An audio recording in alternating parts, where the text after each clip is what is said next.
नमस्कार प्रेक्षकांनो. ठरलं तर मग ह्या मालिकेत सायली अर्जुनला सांगते की त्या बाईने सांगितलं होतं ना की बबलीच्या खांद्यावर भाजलेल्याची खून आहे, मला बघायलाच पाहिजे. आता प्रिया साडीचीच पिन लावत असते. सायली तिच्या रूममध्ये जाते आणि तिला म्हणते की इकडे दे, मी तुला पिन लावून देते.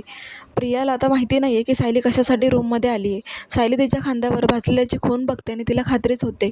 ती म्हणते आता तर खात्रीच झाली की ही खरी बबलीच आहे आणि आम्हाला आत्तापर्यंत फसवत होती.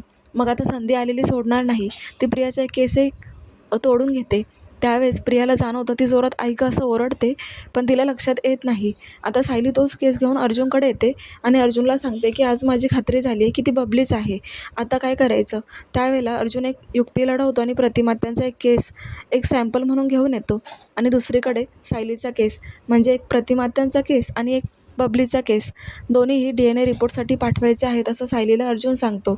मग आता सायली म्हणते की म्हणजे त्या लॅबमध्ये आता ही बबली खरी तन्वी असल्याचा रिपोर्ट ते सॅम्पल लॅबमध्ये पाठवणार आणि आपलं काम प्रिया तर सोपं करणार आहे. कारण आता आपल्याला आपण ज्या गोष्टीचा शोध घेतो आहे ते सत्य आता प्रिया स्वतःच आपल्यासमोर आणणार आहे. तेव्हा आता प्रेक्षकांना खूप जबरदस्त ट्विस्ट आला आहे, कारण अखेर शोध संपणार आहे. पाहायला विसरू नका. ठरलं तर मग अशाच डेली प्रोमोसाठी चॅनलला नक्की सबस्क्राईब करा. धन्यवाद.